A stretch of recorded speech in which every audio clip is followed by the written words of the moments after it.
mbokk yi ak xarit yi ñu leen jaajëfal di leen sant ci teewlu bi di leen nuyu bu baax di leen gërëm tey nag ñu amaat mbégte dellusiwaat ak yéen ak beneen invité bi nag kenn du leen ko présenté ndax xam ngeen ko bu baax a baax ci espace politique bi ak espace public bi muy Talla Sylla njiital jëf jël woon njiital mouvement leeral askan woon fal askan wi woon bokk na ci fal boobu nga wax nag ñuy fàttali ne bokkoon nga ci yu presque si jamonoy président Wade bokkoon nga ci leader yi doon jiite front opposition yi fi nekk yëpp tey nag nga dem ci biir APR fekk ji président Macky Sall waaye la ko jiitu mooy yow yaay maire de Thiès depuis maintenant 6 ans kon tey ñu fas yéene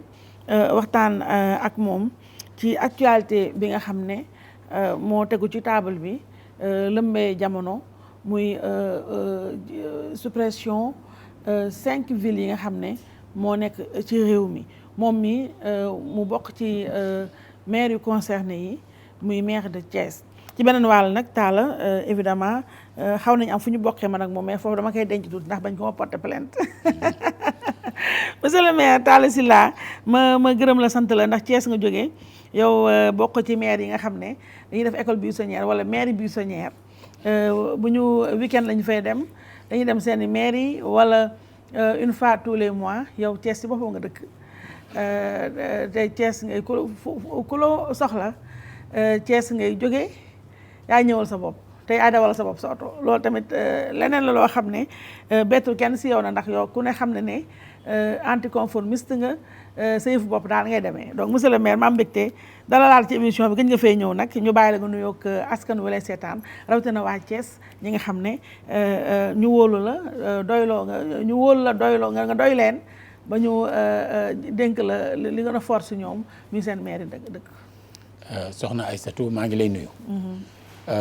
di nuyu ñi nga bokkal équipe bi yore face to face waaye di nuyu président Youssou Ndour waaye di nuyu tamit nag waaw suñu xarit la suñu mag la waaye di nuyu aussi groupe GFM yëpp mais di jaarale ci émission bi nuyoo boo xam ne jagleel nañ ko sénégalais yëpp te teg ci di leen ñaanal jàmm ak tawfeex rawatina ci jamono mbas bii ñu nekk dëgg la alors monsieur le maire émission bi moom amul seral ñu door ko rek ak li ma wax thématique principale bi muy danoo xëy suba ministre bi ñu dénk wàllu collectivité territoriale yi ñoom seen yore waale tamit kàddu nguur gi muy Oumar Gueye yëgal askan wi yëpp ne président Macky Sall dafa nas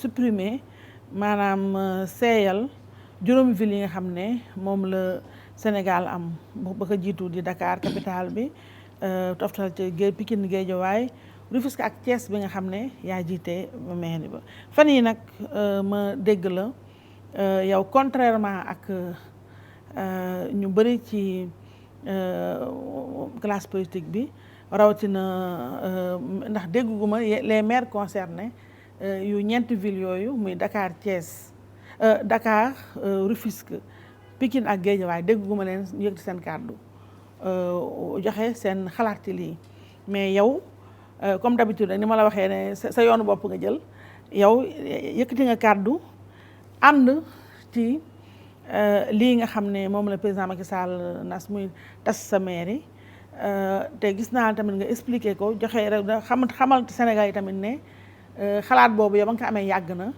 te mën nañu wax sax ne président Macky Sall ci yow la ko jëlee ma bëgg nag monsieur le maire nga expliquer Sénégal dama lay may nag vraiment benn juróom minute boo xam ne damay noppi bàyyi la nga yow nga wax ak sénégalais yi expliquer leen lan mooy sabab bi projet bu président Macky Sall am.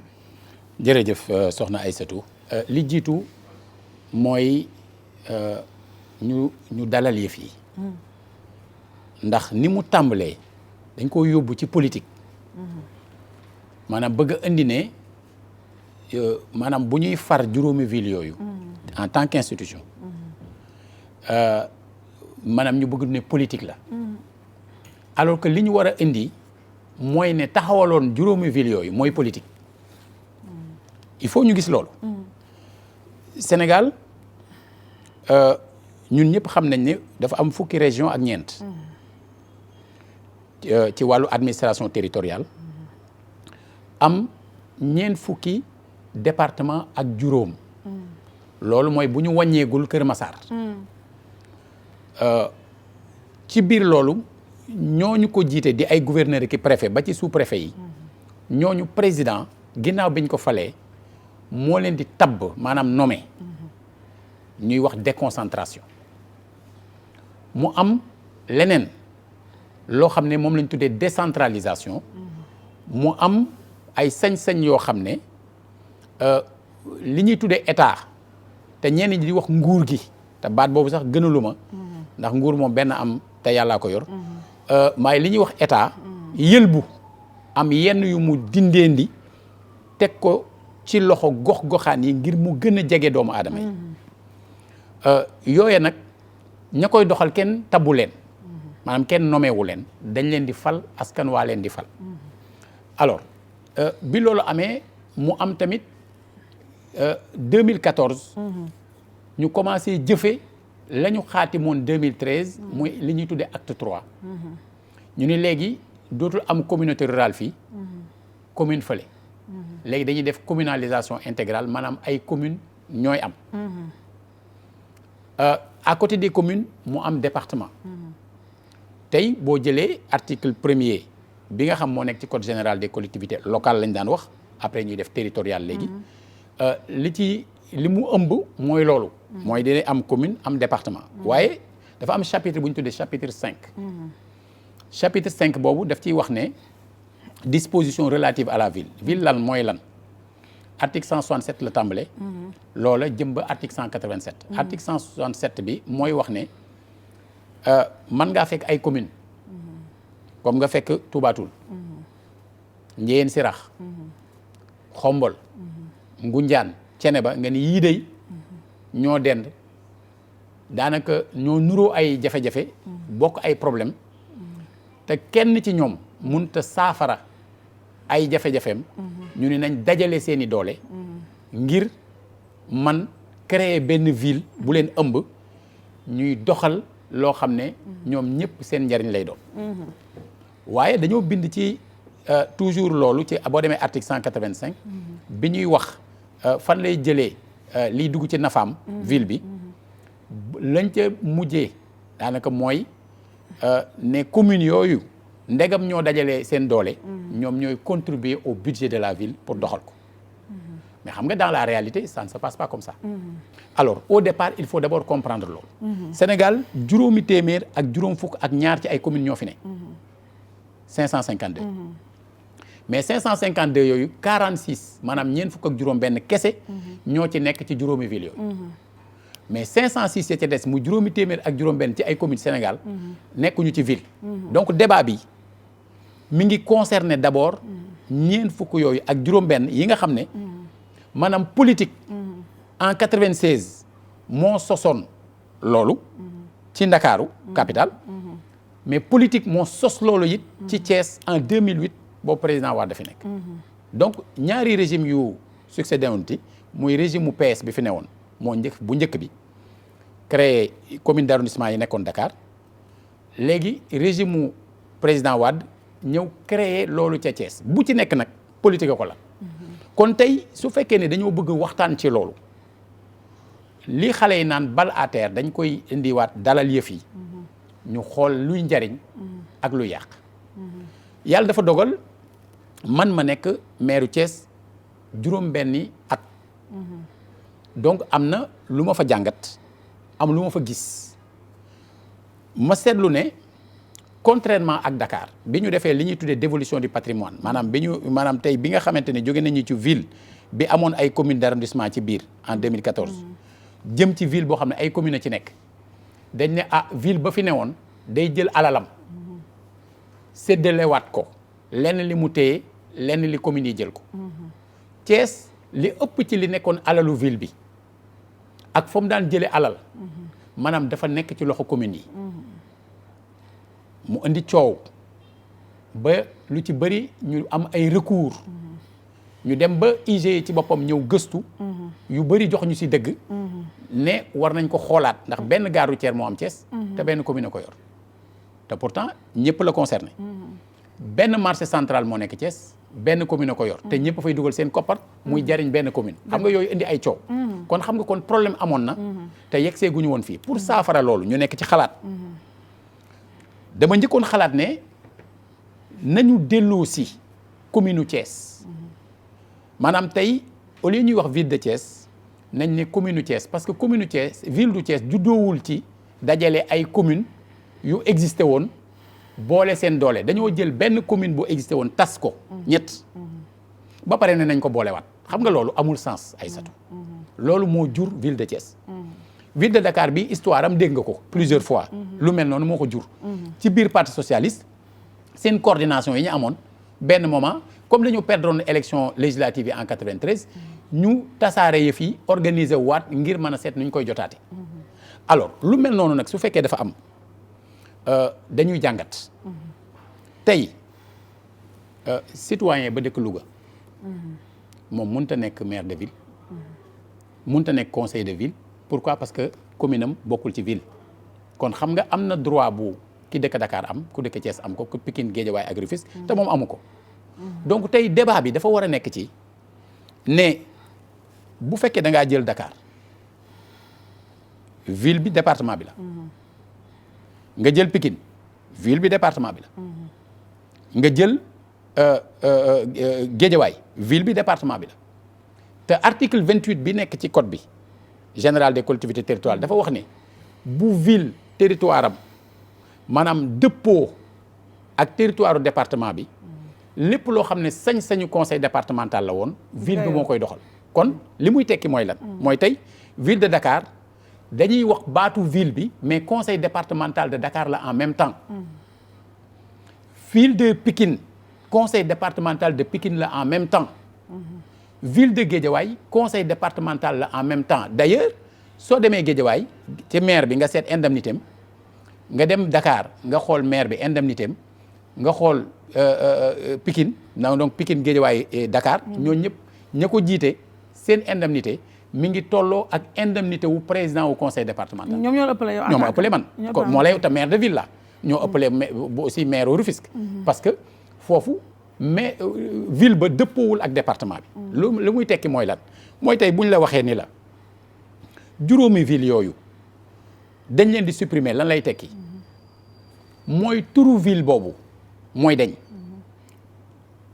maintenant situation wu Dakar Pikine Guédiawaye du bokk ak Thiès Rufisque parce que Dakar Pikine Guédiawaye bu ci nekk da ngaa méngoog département donc tur woo mooy changé mais au moins au Sénégal dinañu am 45 conseils départementaux ou 46 bu dee dañ ci boole Kër Massar mais dootul am benn catégorie de citoyens yu bénéficier ci benn institution ñeneen ñi amuñu ko. D'accord parce que loolu aussi c'est ça qui n'est pas normal. D'accord léegi monsieur le maire may naa la nga développé te defe naa li nga wax am na solo léegi nag moo mën a dugg ci question réponse yi li ma la njëkk a laaj mooy damay topp sa argumentaire bu ñu supprimer les 5 villes nee nga comme ni nga ko expliqué léegi Dakar bu boobaa buñ dootuñu waxati ville de Dakar département de Dakar conseil départemental de Dakar la ñu wax léegi ka koy jiite naka lañ koy fal la wala dañ koy nommer non fal la ndax tey jii par exemple conseil départemental bu Thiès ka ko jiite dañ ko fal y en a 42 actuellement au Sénégal 42 conseils départementaux ñoo ko nekk yëpp dañ leen di fal te ni ñuy fale maire nañ leen di fale maanaam électeurs yi bu ñuy dem ci élection locale day am bulletin pour commune am bulletin pour conseil départemental nga xam ne fal la mais tey jii soxna Aïssatou su fekkee Dakar nee nañ la territoire bi ni mu nekkee tuddee ville noonu la nekkee département mu dëppoo mais ku mënta gagner ville bi mënoo gagner département bi loolu mooy dëgg puisque même électeurs yi la pour wax la ni débat bi du débat électoral loolu moo tax il est essentiel que ñu mën nañ ko mënee ba mu jeex duñ tudd tur duñ tudd parti politique te duñ tudd élection. d'accord mais pourquoi parce que tey bu fekkee dañuy def élection ëllëg ñu ni conseil départemental la tudd. yow bu fekkee da nga am sa mbër. bu ne woon suñ ko bàyyi woon mu continuer tudd ville maay gagné. mais na gagné département bi. parce que bu gagné département bi. dafay am ñaari conséquences. d'abord mooy jiite département bi. mais ñaareel bi mooy. ça veut dire que kon moo gagné li ëpp wala moo gagné commune yépp ci biir dëkk bi. d'accord mais foofu monsieur le maire. aywa. li ma ba tey dama doon bëgg a def rek ñu def pas à pas ba tey sa argumentaire loolu nga wax leer na léegi man question toute bête dama bëgg a xam nga laa ni yow yaay maire Thiès. mais terewul am na conseil départemental bu Thiès. léegi buñ toppee li nga wax. donc dootu amati élection conseil départemental benn lay nekk kon. non c'est-à-dire tey bu dama la Thiès. ak Dakar Pikine Guédiawaye dañoo wuute. ngir fii département bi yëpp mooy ville bi. Thiès xam nga ba ñuy def suñu plan de développement de la ville dama waxoon ni mënoon nañu comprendre ñu def comme Dakar. ak Pikine Guédiawaye. mooy jël département bi yëpp mu tudd ville xam nga loolu moo ëpp sens. pour mutualiser compétence su communes yooyu yëpp. mais tey dafa am département. am commune. am ville. au niveau de Thiès. tey jii biir ville de Thiès ñetti commune a fa ne. kon su fekkee ne def nañu loolu maanaam dañuy delluwaat ci commune de Thiès. maanaam ni ñuy supprimer ville bi noonu la ñuy supprimer les communes à l'intérieur. mu nekkaat benn commune. mais conseil départemental mais mu am conseil départemental parce que conseil départemental bi du rek ñi nekk biir Thiès. il y a 12 autres communes. yoo xamante ni ñoo wër Thiès. yoo xam ne ci département bi lañ bokk. waaw mais xam nga ci la ay Fandène nekk. ci la ay mais foofu amul effet Notto Diobass ak yooyu yëpp fa lañ nekk. foofu amul effet doublon. lan ci. ndax bu fekkente ne Dakar on ne parlera plus de mairie de Dakar. on parlera de conseil départemental de Dakar. léegi Thiès parce que dafa rester inchangé alors. non parce que xam nga li tax ma wax la loolu. li tax ma ni la. tey l'intérêt d'aller vers loolu mooy d'abord day leer. mooy su fekkee ne am nañu des départements et des communes. dañuy am 45 départements ou 46 selon nan la Kër Massar di mujjee donc su ñu amee 45 départements. donc on a 45 conseils départementaux mu leer. avec seeni compétences mais renforcées. loolu xëy na dañ ci yegg. jël une partie des compétences yu ville yoroon. ci jamono bi surtout notamment les compétences yi nekk ci article 170. parce que yi nekk ci article 169. yooyu compétence su communes yi la. mais dans une ville. daf ci am yoo xam ne ville bi moo leen di exercer moom lañ def 169. mais dafa am au niveau de l'article 170 des compétences directement transférées à la ville yooyu laay wax ne bu dee dañuy def loolu.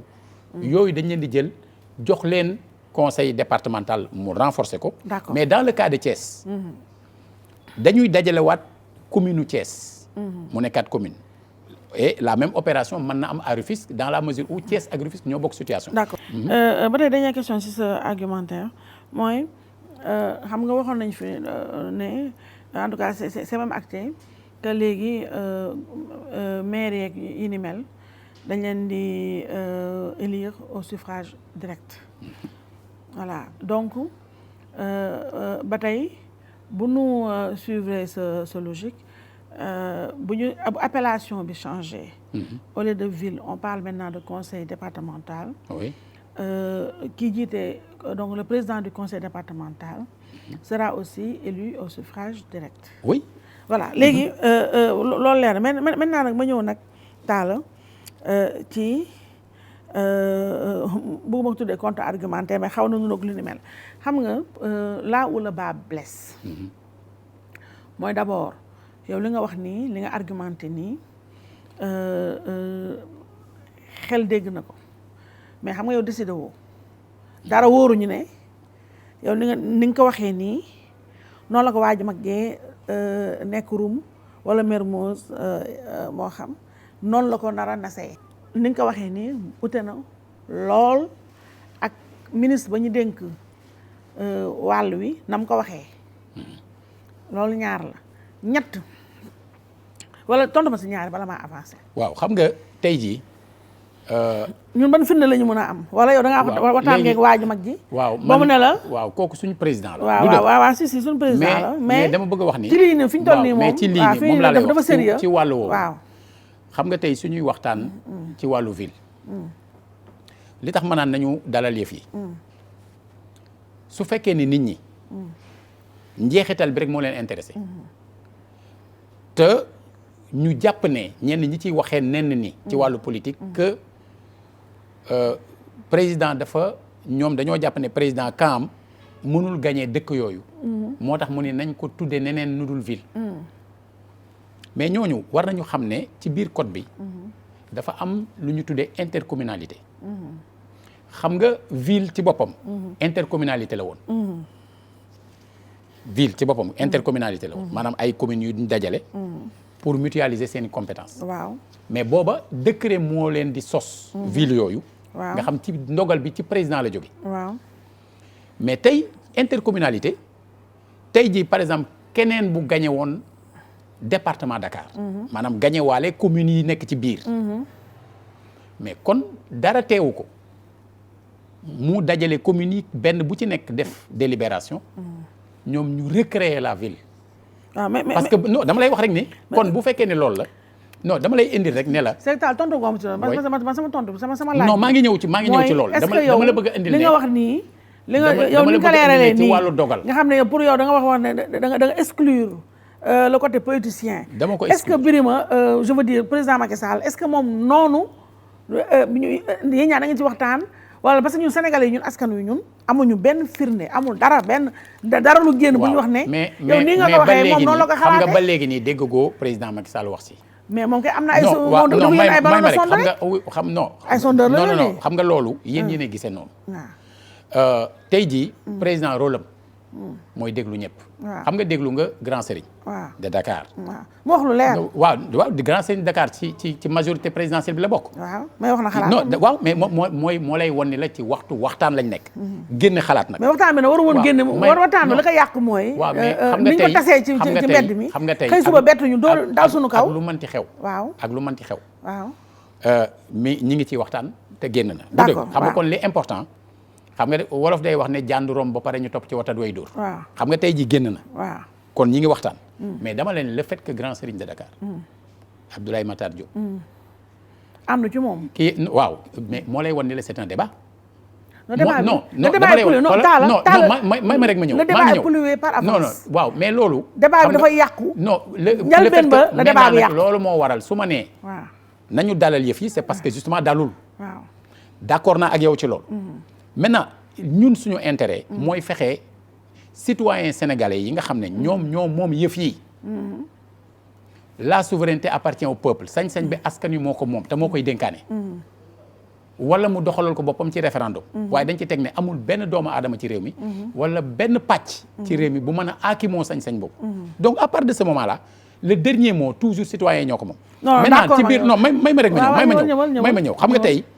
bu fekkee ne leeral nañu d'abord lool li ñuy indi mooy lan mooy tey ñun suñu toogee ñu am débat grand seigneur ñu am xalaat le ministre Oumar Gueye avec ses équipes am xalaat ñeneen am xalaat man mii dama am xalaat ku ci nekk da ngay dem ci président ne ko nii laa ko gisee te nii laa jàpp ne noonu lañ ko war a def léegi ci point boobu comme ci d'autres points yàlla dafa dogal Aïssatou nit ñi il faut que ñuy am humilité parfois aussi di bañ a xeeb ay nit ak yu ni mel. Aïssatou man en 2005 dama dajale ay constitutionnalistes sénégalais yu xereñ kenn rek laa ci tudd parce que dafa ne ci espace public bi. muy le ministre d'État Ismaïla Madior Fall bokk na ci ñi ko liggéey. ñu liggéey jël constitution au Sénégal. article par article jàngat ko seet. lan moo ci rëq-rëq bind un document bu ñu tuddee les réformes institutionnelles au Sénégal génne ko proposé ko 1 an bàyyi nit ñi di ko amandé 2006 ma dajalewaat les mêmes constitutionnalistes sénégalais ñu waxtaan ba génne benn projet de constitution boo xam ne le but c'était quoi c'était ce genre de problème yii yëpp ñu réglé leen booba 2007 la woon alors lu tax ma def ko parce que en 2001 quand le président Wade proposé benn projet de constitution mais près de 97% des électeurs sénégalais dañ ko approuvé te origine problème yu bëri yoo xam ne tey. ñu ngi koy dund mais mi ngi jóge foofu. waaw mais Talla. non c'est pour wax la ni. su ñuy wax ci benn moment. ne buñ def lii ak nañ def lii. il faut que nit ñi nangu discuter ci lan mooy njariñ lan moo baax ak lan moo baax. d'accord kon su fekkee ne saa yi ñu proposé dara. nit ñi duñu déglu bu ñu demee ay at. réalité bi mujj jox ñu dëgg. man ba may démissionné Assemblée nationale en 2001 di dénoncer la majorité mécanique. mais lu ne dégg naa ko mais bi ñu demee dix ans plus tard. en 2011. le 23 juin. du peuple bi moo jógal boppam. dem buntu assemblée ne majorité bi du ngeen fi voté parce que nekkaloo leen ñu fi. alors noonu laa lay waxee ni. tey suñu jógee ñu def dialogue national. nit ñi d'accord ne léegi dañoo war a élire maire ak président conseil départemental. au suffrage universel direct loolu depuis kañ laa koy proposé. kan moo ma si déglu woon kenn déglu ma si. donc c'est pour wax la ni lii may wax ni ba ma koy wax booba gouvernement waxagu ko woon. donc eggagul woon ci niveau président. aujourd'hui que le débat est posé man sama bopp bokk naa ci ñiy inviter le président de la République à ce que ñu jëm ci loolu. maintenant tey jii nag c'est vrai bëri na ñoo xam ne jóg nañu. di même wax dañuy créer mouvement contre la suppression des. non gars yi dañ koy xeex taal fa da nga may wuñu parce que. temps baa ngi dem te laaj yi dafa bari te am na tamit bëgg naa ñëw ci yeneen laaj mais affaire suppression bi non mais du yomb parce que gars yi dañ koy xeex ndaxte li tax li nga ko waxee ni c'est bien beau nice na clean na mais on parle politique nous sommes en politique dafa am loo xam ne daf fi nekk. ñun bañ juddoo ba tey ñun ñi nga xam ne ñoo juddu bien après les indépendances ñun lii lañ fi fekk moom président Macky Sall lii la fi fekk ba mu ñëwee fekk ko fi mësta imaginer avant moom ña ko fi jiitu ñëpp kenn mësul wax ay waxu soppali ñi nii teg fële ku ñëw jéem nga indi say acte réformer territoire bi kii xëcc fii kii xëcc fële mais kenn mësul imaginer de mémoire de sénégalais kenn mësul imaginer laal un truc quelque chose d'aussi sacré quelque chose d'aussi fondamental. mais fan la sacré bi jógee non xaaral may ma rek ma ñëw taal que ni nga ni da nga ñëw supprimer sunu ville yi xaaral may ma moom ci boppam mësu ko xalaat mënoo taala mënoo dindi ne ci bopp sénégalais yi que ni président Macky Sall dara taxu ko jóg lu dul yëfu politique moo ko intéressé may ma Dakar Khalifa Sall moo ko fa teree na lool bi nga mag mën a lijjanti na ko il a tout fait pour ut fa champion bu jógee APR bu ko mën a gérer mais Dakar amu ko loolu la lijjanti ba fa Khalifa Sall nekkee ba mu ñàkk pexe rocc na sax essence su maire bi yàgg na ko faagaagal temps yi la passé lu ñu fi doon wax dañuy nommé osé ne dañuy nommé maire Dakar ba gars yi juuxoo mu nërmeel ko indi nag bu gën a rëy léegi profité aussi nag pour que la pilule passe mieux mu éliminer mais xam nga foofu li ñaaw taala mooy li ma la wax xam nga yow nee nga ba li yàgg nga ko wax ba nga yow na nga doon waxee ak na nga mëbatee bokkul ak ñii ni nga nar a doxalee parce que ni nga nar a doxalee mooy te loolu kenn mënu ko dindi dans la mémoire collective président Macky Sall ne pourra jamais expliquer aux Sénégalais que moom defar a tax mu jóg ndax ba mu waree defar du tey bu doon defar moo taxoon mu jóg kon lii il avait une occasion effacé ko mais dafa te lu gën a garaaw mooy yaa ngi wax sànq dialogue politique bi musu am presque amul ñëpp yàggoon nañu wax ne amul sens te dëggal na ko la preuve mooy. xaaral ma ñëw non yëpp laa booleel nga tontu. parce que temps baa ngi dem moo tax ma dajalee laaj. Famara démissionné na. dialogue bi kon musul am sens mais li tax ma wax la fi may jeexal ba tey je reste sur la même question. mooy li nga xam ne gars yi dañ koy xeex. mooy. ñan ñooy gars yi. gars yi mooy ñan. société civile ñi nga bañ a dégg. non ak waa Sénégal xam nga non dafa war a ak peuple bi nga xam ne peuple bi nga xam ne xam nga d'abord Aïssatou pour tontu d'abord Aïssatou Khalifa Sall moo waral lii yëpp ak ñàkk mën a gagné Dakar xam nga dañuy wax ne ak tamit aussi jàpp na tamit quelque part non bul wax loolu non loolu Khalifa Sall léegi déglu léegi maire Guédiawaye gee xam na ne Aliou Sall waa Guédiawaye duñ ko fa talaat Pikine wóoru ko Rufisque kasaalika noonu dafa appel moo fi nekk yow tamit xëy na mu ni taalisala kenn wax naa la ko fi wax naa ko ci beneen anam xëy na mu ni maire Thiès Idrissa Seck ñëw na ci man xëy na waa Thiès mere ko wóorul ne dinañ joxaat affaire bi taala xaaral ma bombardé ndoo yëpp mais c'est les règles de la politique malsaine léegi ma ni Aïssatou d'abord bi jiitu xam nga dañuy wax ne soxna yi kenn du leen laaj ñaata at la ñam waaye wóor na ma ni juddu nga avant 96 waaw loolu am na voilà donc kon ça veut dire que ba ngay ganee jamono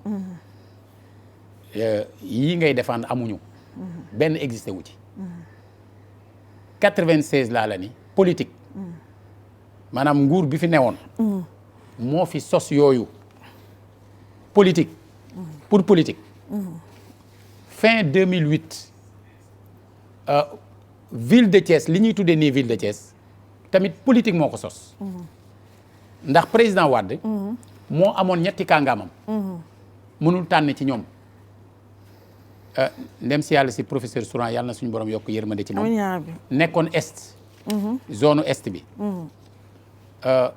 le ministre de l'économie et des finances Abdoulaye Diop nekk ci côté ouest bi le ministre Abdou Fall nekk côté nord mu jël Thiès commune de Thiès dagg ko def ko ñetti pàcc en se disant également que ñooñu bu ñu songandoo réew mi daañu gagné waaw du dëgg xam nga tey booba ñooñu nekkoon ci biir réew mi kenn àndul woon ci loolu ngir dañu jàpp ne c'était une manœuvre politicienne du président de l'époque pour mais moo fi nekkaat léegi non may ma rek ma ñëw dama lay wax kon ne la quand booy wax ne nañ nit ñi dañuy défendre dañuy xeex dara bul fàtte ne démb ba ñuy sos loolu c'est-à-dire que ñooñu noonu lañ ko xeexoon ne baaxul bul fàtte loolu foog ñu sóor ko bañ koy def fii ci Ndakaaru ñi nga xam ne en 93 dañoo gagné woon fii législative yi pouvoir bi organisé wu pour nu mu ko récupérer jël mesure politicienne yooyu et électoraliste nit ñi noonu lañ taxawoon fii wax ne normalul parce que yëfu mbir la kon booy wax ne nit ñi daañ jóg xeex da ngay wax kan mooy jóg xeex ak fan la koy wéer non may ma rek ma ñëw léegi dama ne la yaa 46 communes ñeent fukk ak juróom benn ñoo nekk ci 5 villes yooyu juróomi téeméeri commune ak juróom benn nekkuñu ci villes yooyu débat boobu concerné wu leen loolu mooy dëgg donc tey jii il faut que nit ñi xam ne bu fekkee ne dañoo def décentralisation jël ay cër yu am solo sañ-sañ yu am solo dénk leen yi nga xamante ni mooy collectivité territoriales yi li des rek mooy nan la ñuy organiser loolu tey su fekkee tey nit dafa jóg ne damay xeex nangam dafa war a démontrer en quoi non may ma ñëw rek dama ne kii jóg di xeex kii jóg ne day non may ma rek ma ñëw ay kii jóg di xeex dafa war a jóg démontrer en quoi mais c'est déjà démontré toi aussi non gars yi démontré nañu partout may ma ñëw ay dama ni tey kii jóg di xeex nga naan damay xeex da ngay jóg ne nangam lii laay xeex ndax nangam moo ne bu boobaa di nga ni ñoom nee nañ dañuy xeex parce que may ma rek ma ñëw c'est un recul démocratique sans nom del ginnaaw la arrière la Aïssatou xam nga loolu ay wax la nii rek mais dama la ni nit ki tey booy wax da ngay démontrer laa la wax ne bu fekkee ne dañoo jóg Dakar nekk conseil départemental Pikine nekk conseil départemental comme ni mu ko nekk tey c'est-à-dire que nit ñi ñoom la ñu jàngalu kayit yi mais ñooñu ko jiite ñoom seen bopp xam nañ loolu kay dem di fayee ko weer bu dee nekk maire muy Guédiawaye muy Pikine muy Dakar bu weer deewee muy dem jëli indemnité am wala ñu yónnee ko indemnité boobu tolloo ak bu président conseil départemental xam nga neewul c'est pas normal. waaw non même rek ma ñëw xam nga loolu neewul c'est pas normal maa ngi dem moo tax. te gis nga tamit ay conseillers yu nekk ci ville yooyu.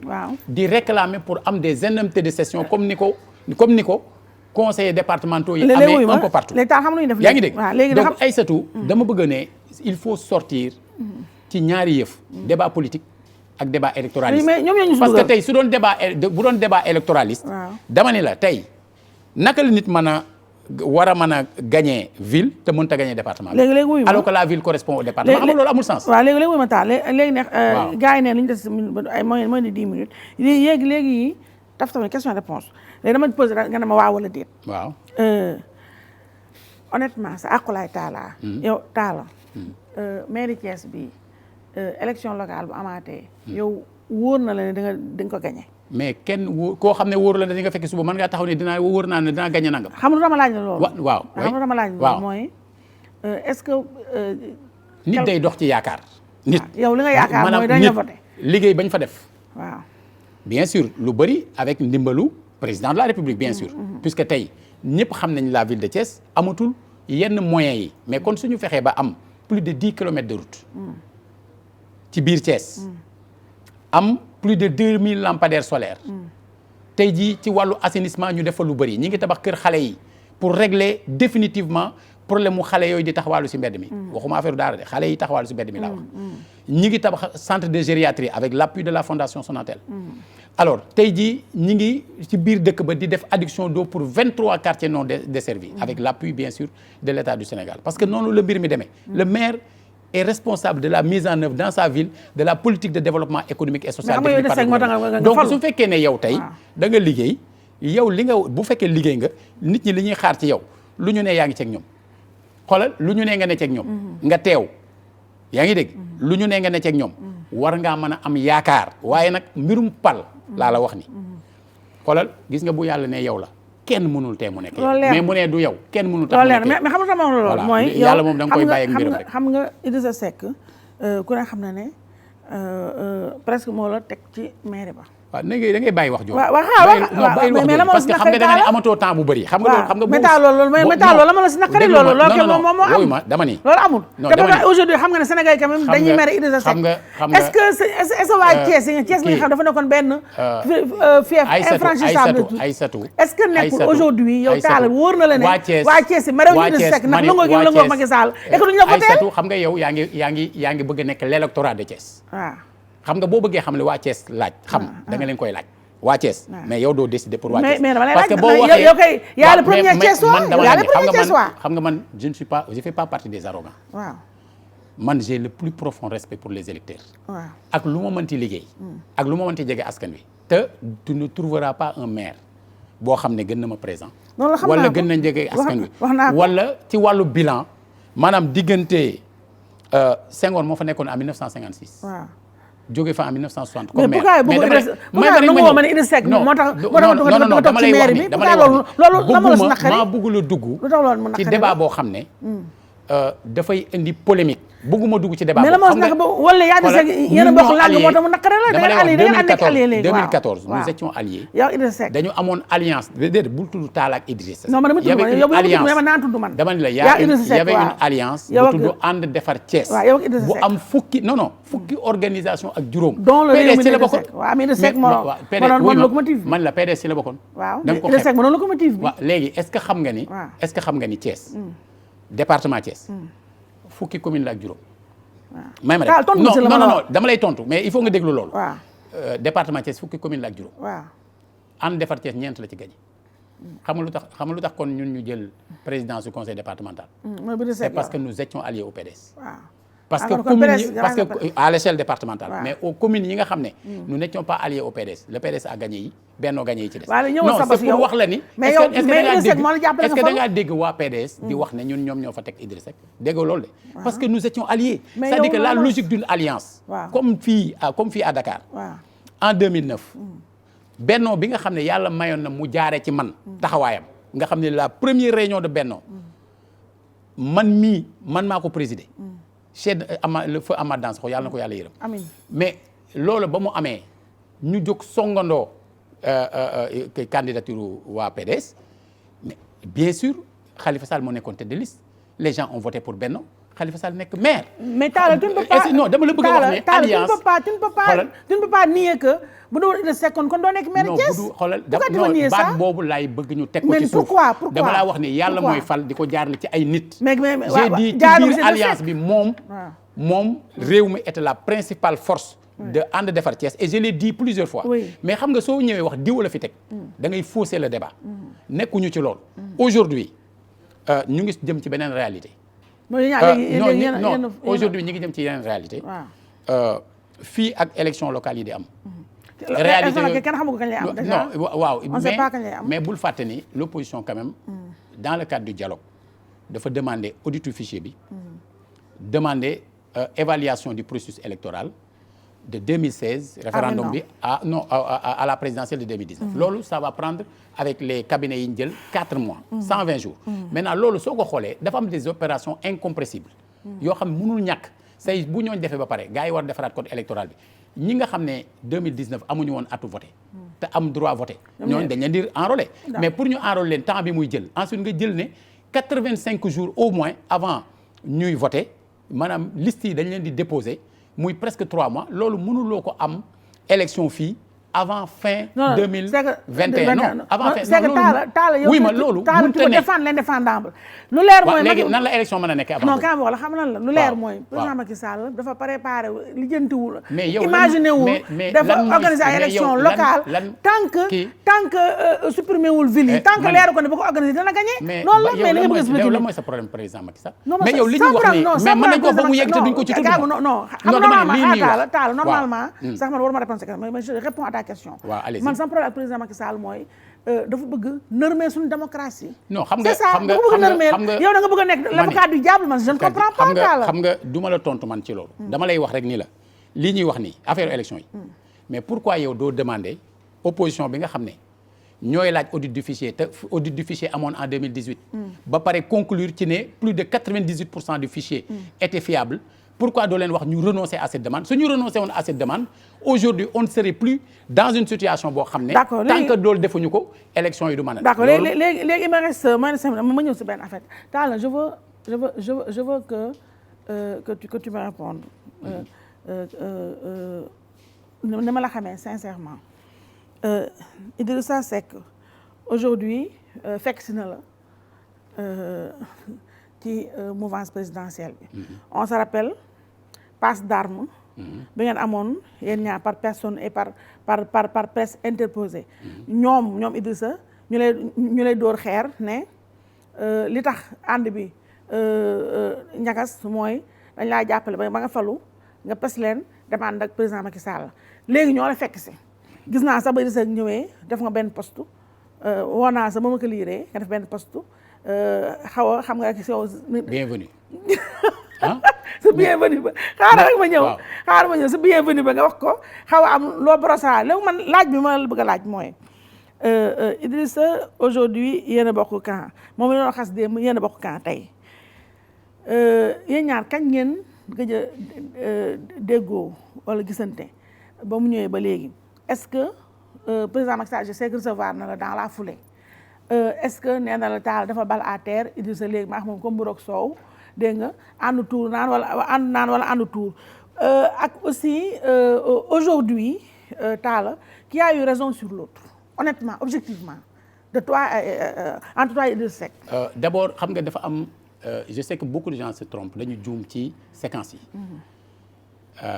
ndax ñu ci bëri dañ naan waa réew mi dañ leen attaqué ne da ngeen leen a wor parce que da ngeen a àndoon ànd defar Thiès après yow nga dem jàppale Macky Sall mais dañuy fàtte ni bi may annoncé soutenir le président Macky Sall pour la présidentielle de 2019 c'était le 23 décembre 2017 2016 lañ ma commencé attaqué donc xam nga ça n'a rien à voir donc léegi bi ñu may attaqué 2016 c'est parce que j'avais répondu ci invitation président de la République ci dialogue national ma dem dialogue national parce que dama gëm loolu man loolu laa gëm ne moo war a am kon su fekkee ne dem nañu ba jëmmi jamono man mi nga xam ne dañ doon wax ñoom ne dama leen a wor ma ne leen sama digganteeg ñoom wor amu ci woroo moo ci am ci ay gis-gis adduna dox ba bis ñu génn présidentielle 2019 président de la République woote waat dialogue national ñoom ñu wuy ji dama koy rafetlu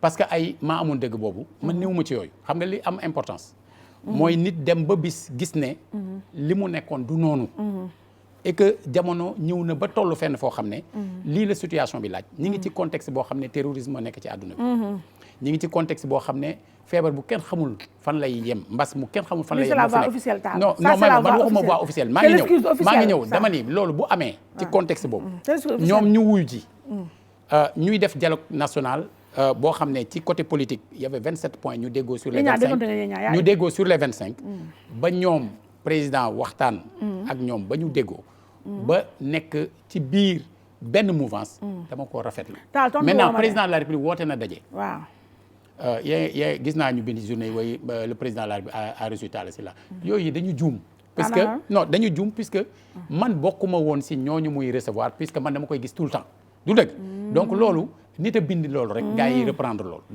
donc dajewuñu di waxtaan dans ce cadre là alors li am mooy bi mu wootee Benno président Idriss Seck ñëw ñu njëkk ko jox kàddu mu wax lu rafet man maa njëkk a jël kàddu dalal ko moom Idi waaw rafetlu kàddoom ne ko parce que su ma rafetluwul li nga wax damay weddi sama bopp parce que li nga wax tey jii ci tubaab moom laa daan wax ci wolof donc à partir de ce moment là man loolu Cheikh Amadou Bamba di wax ne jàmm gisuma lu ko gën fii gisuma lu ko gën fa ñu jëm ma ne ko loolu laa gëm man te tey jii lii yaatal bii yàlla na gën a yaatu ñeneen ñi nga xam ne ñëwuñu déggoo ñi nga xam ne war nañoo mën a trouver ak ñoom espace bu ñu déggoowee yàlla na suñu borom dogal ñu déggoo ngir Sénégal mën a jëm ca kanam ndax ku mës ta feebar Aïssatou waaw du xam njëriñu wér-gu-yaram dëgg la léegi Talla Mass may ma foofu ñaari minutes Talla gis nga émission bi jeex na léegi yii nag question vraiment réponse Khalifa Sall mi ngi dajale boobu ba léegi front wu ñi des ci opposition bi loolu da leen di tiital yéen wala seen yoon nekk ci non événement la. xam nga dama la wax léegi ne la man bëgguma tudd ay nit. waaw man maay tudd non waaw mais xam nga tey kenn ku ci nekk. kenn ku ci nekk. ñun ñi bi ñu nekkee ci opposition bi dañ daan dajale. du dëgg. waaw di tegi pexe. kenn ku ci nekk di seet nooy def ba buñ demee ci beneen jongante nga am ndam. waaw donc tey jii bu fekkee dafa am ñenn ñoo xam ne bokkuñu ci mouvance présidentielle bi. il est normal que ñoom librement. d'accord ñuy organiser wu pour jéem a wuti ndam. d'accord ñun tam ñi nga xam ne. jàpp nañ ne nii la ñu war a doxee. ñun tam ñuy wut ndam. léegi nag li am solo rek mooy. loolu lépp na am te amee ci jàmm. man tey ji Khalifa en tant que nit. soo ko laajee dafa naan la man xaritam la. man xaritam man may wax leen la man moom sama xarit la. comme ci ay jamono président Macky Sall nekkoon na fi ànduma ak moom te pourtant sama xarit la woon. donc àdduna dafay dox. tey jii ndegam diggante yu bëri da daan am sore lool. te teewul ñuy mën a toog. président Ablaye Wade sama diggante ak moom ak li mu doon tartar bi mu nekkatul président damaa dem di ko seet. di toog ak moom di wax ak moom. alors loola mu di ma jox ay conseils. dégg nga mas naa ko wax ne ko waaw mu ne ma dama laa gëj a dégg di gëj naa laa dégg de ma ne ko dama ni tekk jamono yi dama ni tekk jamono yi mu ne ma baaxul ci kuy politique de waaw baaxul ci kuy politique ma ne ko yow yaa ma ne woon da nga dal yaa ma ne woon da nga dal mais beneen bi Talla mooy Sonko Ousmane Sonko man Sonko su ma koy xool daf may fàttali Talla Sylla des années 2000 waaw ndax dafa naa ne yow benn forme de contestation bi yaa ko fi indi woon waaye nag ñëpp nangul la lenn mooy musoo arrogant waaw musoo tamit def yenn dérapage yi nga xam ne ñu koy constaté léegi musoo ko def ndax dëgg ñëpp nangul nañ la sa yar ak sa teggin ak na parce que yow tamit artiste nga léegi yow booy xool Sonko ak ay yëfam ak ay manière am ak ñoom seen da nga naan c'est un digne héritier wala il fait fausse route wala daal vite fait benn waaw su ma ko waxee ci cadre c'est mon digne héritier damay xaw a arrogant man tam. waaw ngir ñëwul ci man laaj ma dara. mais su fekkoon ne je pouvais me permettre wax leen dama naan bu ma leen dee seetaan tey ji bëri nañu ànd ak moom man lañ nekkaloon. parce que boo leen laajee ñu ni. dañoo am impression que bu ñu koy dégg man la ñuy dégg. man leen mais dépassé naa foofu man. yaa ngi dégg. maanaam foofu. dafa amoon jamono. ci tolluwaayu Sénégal ci suñu tolluwaay ñun suñu bopp ci suñu jàngat ñu toll foofu. ma gis ne bi ma jàngatee xam nga 2007 ne woon naa la j'étais candidat. on était 15 j'étais 8e. te pourtant ñu bëri boo waxee ñu ne ay waay jàmbaar nangam ak nangam. mais ci biir Sénégal li ma gëm man mooy lu ñu la jox turu jàmbaar boobu maanaam am na taxawaay boo xam ne ak façon boo xam ne boo ko doxalee ñu bëri du ñu ànd ak yow te loolu dund naa ko man ma xoolal man ni j'ai gardé intact samay convictions mais j'ai changé le mode de restitution de ces convictions pour coller ci réalité wu Sénégal gis nga mas naa bind ay ñuy doxee ñu ma jàpp noonu lañ doon doxee ma bind leen ci ay jamono te loolu aussi conseil la boo xam ne dama koy jox mon jeune frère Sonko. L'arrogance est un défaut majeur qui conduit fatalement à des réussites mineures. Une réussite mineure étant un échec fatal pour un arrogant majeur. Tey ay nit dañoo jaar ci Sénégal depuis jamono bi ñu nekkoon ci colonisation daj lu ne ñii ñu dóor leen ñii ñu tëj leen ñii ñu rey leen. J'ai parlé l'autre jour de Charles Gueye, Balla Ndiaye à Rufisque, ay ñoo xamante ni dañoo sacrifié wu. Charles Gueye a fait 10 ans de prison pour le Sénégal. Donc nit mën ngaa ñëw nga ni ñun ñu ngi tudd des patriotes. bu boobaa nit ñi laaj la nan nga mën a prouver ban sacrifice nga def pour cette patrie. ba war a mériter bokk ci patriotes yi. mais su ngeen tuddee les patriotes. mooy keneen du patriote. te loolu baaxul. fii la Mamadou Dia dëkkoon. wallaay fii la Amath Dansokho nekkoon. fii la xam nga guddi yi ma def ci kaso man. waaw wallaay ci politique laa wax de waxuma ñu accuser ma ay leen. ci politique gisaguma ko fi def. waaw dëgg la mais loole lépp damay jàpp ne jaar-jaar la. kenn ku ci nekk na bàyyi xel ne àdduna moom da ngay am jaar-jaar. génération spontanée yi léegi nag dafa bëri. ba tax na Aïssatou léegi Sénégal am na lu fi dugg lu fi nekkul woon. te bokk na ci ni ñu mënta assimiler réseaux sociaux yi. tout à fait ñu bàyyi réseaux sociaux yi. tey jii ku wax ñu saaga la. te ñenn ñi seen patriotisme mi ngi yem nekk patriotisme numérique. seen courage nekk courage digital. loolu du dem de. dégg naa la waaw mais waaw ñun nag ñu ngi fa woon démb. jànkonteeg président Abdou Diouf jànkonteeg président Abdoulaye Wade début régime président Macky ñu jànkonteeg ñoom c'est-à-dire nous sommes aguerris. c'est-à-dire que tey man maa dégluwul man liiruma dégluwuma seetaanuma de telle sorte que waxu keneen maanaam mënuma atteindre man li am importance mooy faa yu ma jotalee wax ju baax ma rafetlu ko mais wax ju ñaaw du ma sax wax lu ci mais man daal su ma tënkee tuuti yëfu Sonko maa aussi sa gis naa ak sa yu weex màkk ubbeegul dégg naa la tëj naa léegi su ma déggee tuuti rek mën nañu wax ne daal ne Sonko ak manière am rek yooyu discours am façon xeetu discours yi muy def dafa xaw a xewi quand même. Non politique ci boppam moo xewi. politique xam nga politique ci façon bi ni ko nit ñi miine. waaw moo xewi c'est-à-dire sénégalais dañoo romb politiciens yi. waaw dépassé leen. dëgg la di dem feneen parce que gis nga tey politiciens yi. dañu usé périmé dépassé. xam nga politique lañ ko bëgg a def. collecté ay suffrage ak ay façon yu mel noonu ak nan laa mën a naxe nit ñi baab leen ba jiite leen xewi na waaw xeetu baab lañ léegi xam nga lu xew toppatoo yitte doomu aadama yi maa la dégg xoolal lekk naan solu dëkk waaw wér ak wérle wallaay dëgg la njàng sécurité justice dëgg la si la ma taal léegi maamu ñàkk kees mi ñëw na fi taxaw bëgg nangu caméra yi léegi yéen a sarax ma balaa ñi dañoo xaw a ñàkk kees xale yi troisième candidature bu président Macky bi c'est pas possible moom mi ngi si ñaar jeexal Aïssatou xam nga wolof day wax ne kenn du nettali sa géntu morom rawatina ku géntagul. mooy lan loolu. dama ni. bu wolof ne kenn du nettali sa géntu morom. waaw maanaam nit bu géntee ba pare sax nga xam ne gént na. waaw moom kese moo mën a nettali géntam. waaw léegi mais rawatina ku géntagul. fii kam na fi géntagul. voilà dama bëgg a wax ni pourquoi ñu war a génn élection présidentielle 2019. 2020 ñu bëgg a discuter de 2024 c'est pas normal. xoolal nous devons nous concentrer sur yitte yi nga xam ne mooy yitte doomu aadama yi pour le moment. jour bu ñu demee. ba jege lu jëm ci élection présidentielle comme ni mu demee woon ci weesu nit ñi kenn ku ci nekk en rapport ak situation ba nga dund nga jël say responsabilités. mais loolu mooy mais bëgg a toog fii. non tu me désespères non génn naa foofu non tu me désespères. waaw noonu la yàlla na la yàlla jàppale. waaw kay jërëjëf léegi. boo génnee ñu wutal la mouchoir nga fon. Mimi Touré moom au moins osé na li nga bëggul osé moom nee na carrément ni ko ñëpp xamee rek. xam nga yéen ku leen topp da ngeen xam nga dafa mel ne xam nga comme bu làmb ji. bu ñu jëmee si làmb. xam nga gaañi kenn ku ci nekk dañuy jël mbër ma gonflé ko xam nga avant làmb bu nekk. kenn ku ci nekk day jàpp ne yaa fi man. waaw mais gis nga bu làmb bi tëggee. tuuti ñu xam kan moo fi man. yaa ngi dégg. non dama bëgg a wax ni. pour le moment nii nañu ànd ak dal lijjanti mbiru Sénégalu 2020 jëm 2021. bu ko ci wax daal yow daal man doo ci wax. xam nga yow xam nga ma. xam naa bu baax. chaque fois que situation laaj.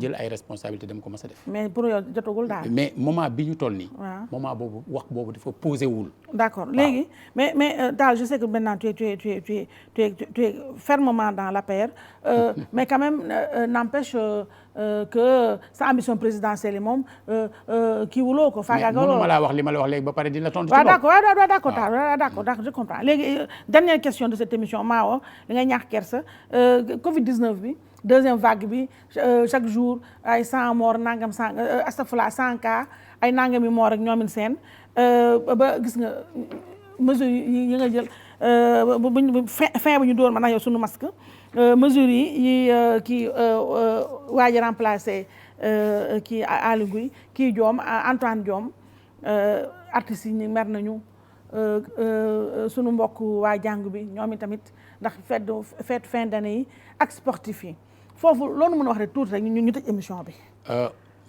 mooy dañ doon wax opération moytu.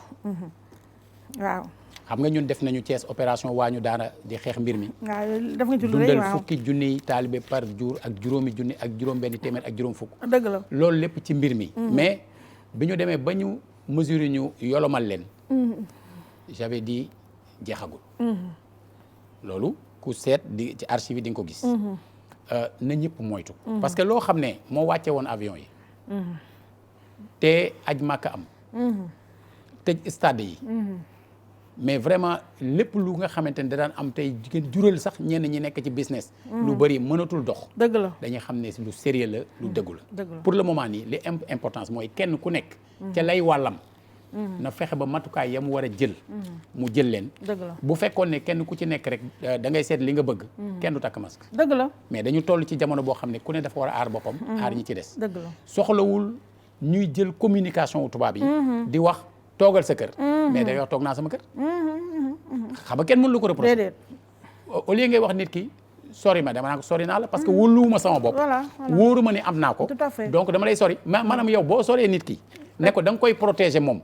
à la fois tu te protèges de moom au cas où dara dal ko je pense que il faut ñu nekk ci posture boobu xam ne lii nii du caaxaan waaw du caaxaan nañu organiser wu kenn ku ci nekk jël ay matukaayam te xam ne même bu ñuy discuter ay affaire élection di discuter ay affaire ville di discuter yeneen yu ni mel bala nga ne naam ne fa nañ fexe ba ne fi nag yàlla baax na alors monsieur le maire Talla Sylla donc maire de la ville de Thiès fidèle allié du président Macky Sall grand défenseur. allié pour la République. loolu mooy APR xam grand défenseur du président Macky Sall et de sa politique de manière générale. Ça a été un grand plaisir de vous recevoir dans cette émission qui est maintenant terminée. Et on vous laisse faire un petit coucou. waaw à vos administrés. xanaa nuyu waa Thiès nuyu waa Sénégal. ñaanal ñëpp jàmm ak tawfeex. loolu daal mooy kaddu gi li ci des yàlla na suñu borom gindi ñëpp. xel yi gën a leer. te débat yi ñu def ko ak dal. kenn ku ci nekk indi ay argument jiital argument yooyu. je pense que su fekkee ne dem nañu ba créer benn espace d'échange. moi je pense que war nañu mën invité. dëgg la ñëpp xoolal. ñu am espace d'échange boo xam ne. ñiy tuddee société civile dañuy teew. waxoon naa ko waa au conseil des collectivités territoriales. ñoom mën nañ ko initier. ñu def ko ci seen espace wala espace bu ñu tànn. tout à fait ñu discuter ku ne indi argument. je pense que loolu suñ ko defee. dinañu xam à la fin des fins lan mooy njëriñ ak lan moo amul njëriñ. alors Talla Sylla la woon ñu amoon mbégte bu rëy recevoir ko ci biir émission bi di ko jaajëfal nag ci qualité réponse am ndaxte ça a été super intéressant ndaxte au moins argument la contre argument ñu la siy jaajëfal bu baax di la souhaiter un excellent retour auprès de tes administrés alors mbokk yi ñu leen gërëm leen sant di gërëm nag bu baax a baax sama gan gii dama am gan tey ci biir émission bi muy Nens Ba tey moo def make-up bi ngeen nag teewlu ko bu baax moom parisienne la monsieur le maire sénégalais bu nekk France sénégalaise bu nekk France la donc mu ñëw mu am nag mëbët ñibbisi ci biir réewam ndeysaan bëgg a xool tâter un peu le marché donc esthéticienne la ñu koy dalal jàmm di ko ñaanal yàlla may ko tawféex fii ci réewam ba mu ñibbisi fi nag am fi li mu fi war a am yëpp donc tey Néné moo ma maquillé alors moom nag mi ngi ak Madeleine c'est une très grande esthéticienne mbokk yi may wane bu baax nag sama xarit yi jigéen ñi soxna yi yéen ñu bëgg yu baax yi ak elle est là jusqu'au mois de janvier Nén c'est bien ça voilà elle est là jusqu'au mois de janvier et donc je demande à tout le monde de prendre son numéro de téléphone qui est là en bas de l'écran donc Madeleine lay jokkool nag mox salon Mado si Mado la nekk actuellement donc il faut profiter pendant qu'elle est là et elle est excellente croyez-moi elle est excellente donc Nens merci pour tout merci pour la collaboration donc di gërëm ñëpp di nuyuwaal tamit sénégalais yu nekk ci diaspora bi ci teewlu bi ngeen teewlu programme groupe Futur Média di gërëm bu baax pour la coiffure sama rak Abis mi ngi foofu ci Tali Wali Seck di gërëm nag comme d'habitude sama doom Jatu Ndiaye mi ngi nii ma fille sama taw bu jigéen bi donc la parisienne moom tamit donc mu ñëw elle est là en vacances aussi donc ba mu fi nekk ba léegi mooy jàppale yaayam rek ci lépp mas yaa ngi nii ma jàkkaarloog yow Ibrahima Cissé le nouveau papa di gërëm naka noonu sama nijaay sama xulóowaale Alaaji Maawo Cissé segg bu mag bi ci groupe Futur Média et je n'oublie pas Moussa Sène monteur bi di monter bu baax rek émission bi donc inchallah mbokk yi beneen dimanche face to face et puis monsieur le maire on n'oublie pas les masques. Ah oui. Voilà, il faut les mettre. C'est pas esthétique, c'est pas super, c'est pas mignon, mais ça nous garantit une meilleure santé. Donc voilà, je vous remercie ñu leen gërëm di leen sant inchallah beneen dimanche beneen émission face to face jërëjëf.